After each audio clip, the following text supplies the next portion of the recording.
Hello दोस्तों, एक बार फिर से आप सभी लोगों का YRS क्लास में बहुत बहुत स्वागत है। जैसा कि आप लोग समझ गए हैं, इस विषय में क्लास 10 विषय सामाजिक विज्ञान।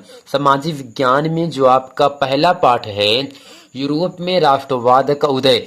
इस पाठ में दोस्तों मैंने आप लोगों को जितने भी बहुविकल्पी के महत्वपूर्ण प्रश्न थे जो हर एग्जाम में 1 नंबर के लिए आपसे पूछे जाते हैं, अच्छे तरीके से पढ़ा दिया था। आज हम पढ़ेंगे इस पहले पाठ में अतिलघुत्तरी में जो 2 अंक का प्रश्न पूछा जाता है आपसे, उन सभी प्रश्नों को अच्छे तरीके से हम इस वीडियो में सीखेंगे।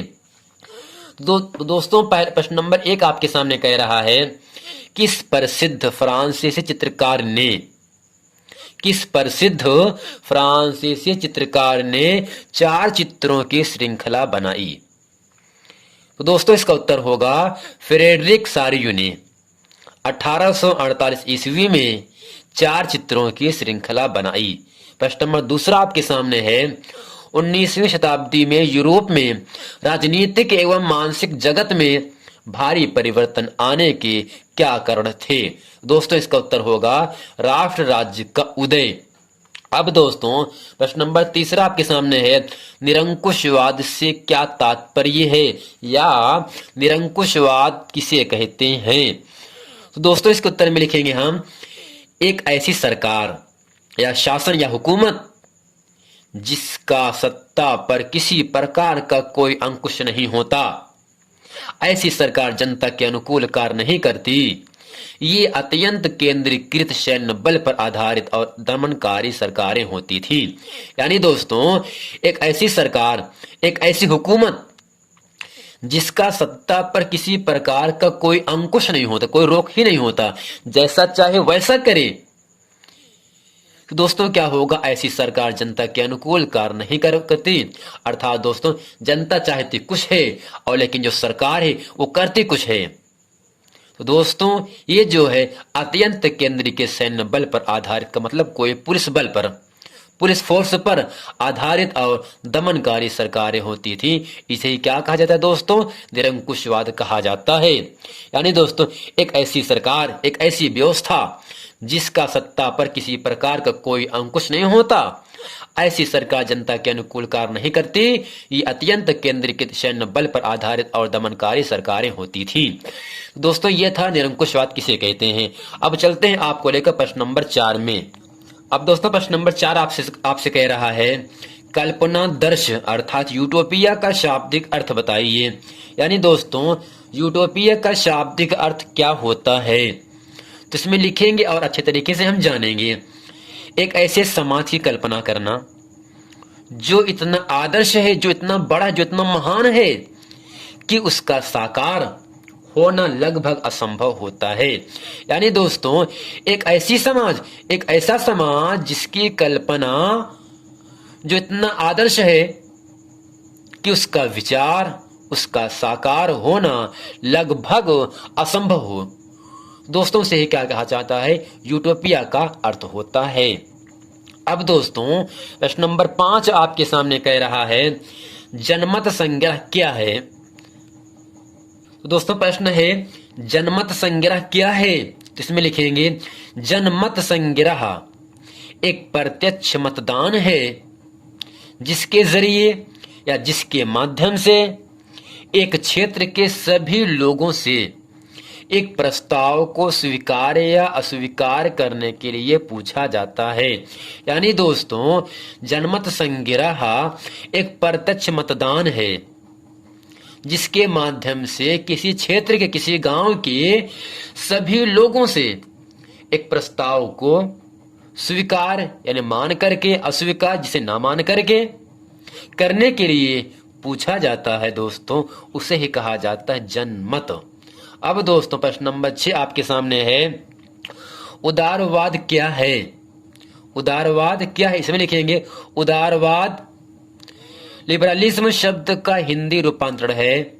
लिबरलिज्म शब्द लातिन भाषा के, तो दोस्तों हम होना चाहिए लैटिन भाषा के, लातिन भाषा के लिबर पर आधारित है जिसका अर्थ है स्वतंत्रता। अगर कोई दोस्तों आपसे पूछे लिबरलिज्म का अर्थ क्या होता है तो आपको बता देना है स्वतंत्रता होता है। नए मध्य वर्गों के लिए उदारवाद का मतलब था व्यक्ति के लिए आजादी और कानून के समक्ष सबकी बराबरी। तो दोस्तों जो उदारवाद होता है, जो इसका अर्थ क्या होगा दोस्तों, व्यक्तियों के लिए, मानव के लिए, इंसानों के लिए आजादी और कानून के समक्ष सबकी बराबरी करना, यही दोस्तों उदारवाद कहलाता है। अब दोस्तों प्रश्न नंबर 7वां आपके सामने कह रहा है निर्जाति शब्द का अर्थ बताइए।